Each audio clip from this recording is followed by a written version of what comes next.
So in practicing Shikantaza, there's really the two approaches that I'll use. The one Sando Roshi used during his talk, which is really landing in the hara, holding the perspective from the hara, and then just really releasing anything that we're making contact with. So we're just constantly letting go of whatever we're meeting. And that just opens us up again and again, and eventually or at some point opens us up to the absolute. The other way is I've added in the three stages that apparently I picked up from the Chan tradition. And it also, I sort of thought that I got these three stages from the looking at the jhana practice, since I think the jhana practice morphed into the Zen world. I think when it came to China, it morphed, and they tried to minimize people's expectations and striving by minimizing contact about the results of the jhana practice. And unfortunately, they got to where they lost a lot of the terminology about the jhana practice. Even though jhana is not a part of the Zen tradition at all, I think it was part of the impetus that led to the the Chan world being created. And the stages I have are the body-mind unity, so inner unity.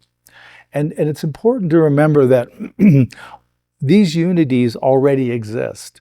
You're not making the unity happen. What you're doing is removing the conceptual separation. So the first unity is body and mind, so interiority, unity. If there's a sense of separation, most people, this is my mind in my head and this is my body from the shoulders down. And so usually the conceptual division is somewhere around the neck. It's not true for everyone, but a lot of people it's somewhere near here. And so when we're meditating, if we perceive the separation, we hold body, mind, and separation as one. That's all we do. By just bringing awareness and not doing anything else, eventually the conditioned concept will soften and break apart, and we'll feel the unity. Some people feel it as a flow, some just feel it as a oneness. So whatever it is for you is fine. Well, we're holding the pieces as one. We're not holding them as three. Okay. Yeah.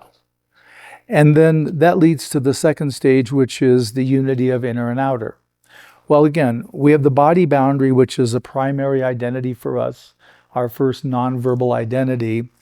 And, we have a lot of attachment to it because we perceive on some level that these bodies aren't really that secure. The old Chan masters called them the skin bag. That's what they called our bodies. And of course it is. It's a bag holding all of our innards in, and it won't take much to open up that bag, as we know. So part of what we're doing is we're just letting awareness contact what's inner, which is now the body-mind unity, and what appears to be outer. And we're seeing if they're the same or different. That's it. As we start orienting to the sameness, the differences in the separation begin to soften and drop. And consequently, the body boundary drops in some fashion. The body boundary dropping can feel like I don't have a head. I can't sense a head. I can't sense the upper part of my body. I can't sense my left arm and my right leg. Things will be missing. Your body will not be in your awareness in the same way it is normally. Your body can also be extended. It can feel like you have an arm, 3 meters this way and a leg 2 meters that way. That's perfectly fine as well. It's not going to bother your practice to have that experience. And so when that feels solid, then at this point, that inner body-mind unity has now become inner and outer unity, which leads us to the absolute, which is just opening to the vastness. So there's no boundary or limit. But when we make contact with the absolute, typically what we want to do is we want to let awareness move into the vastness, move into the void, to try to feel for any boundaries, borders, or limits. And of course, what we find is there aren't limits. That's what we expect to find.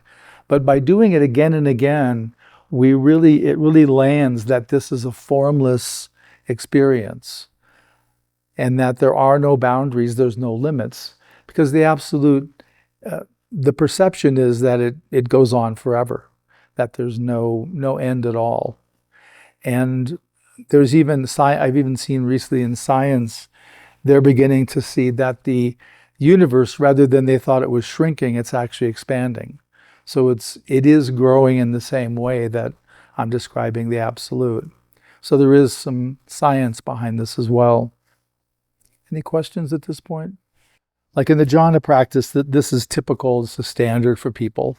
When they get concentrated, when they're getting into the second level of concentration, access concentration, that not only will the jhana factors, these, bliss and joy and such come up, but also the sense of body will be very distorted, which is fine. And like in that instance, people will say, well, how do I find my breath if I can't find my face? Well, we can do it. So we just orient to the breath and somehow we find it. I'm not sure how that is, but it does work. If you wanted to, some people do anapanasati before they do the shikantaza. So really collecting awareness, getting that concentration going. I think that's perfectly fine to do. I think it's a good preliminary meditation for lots of practices.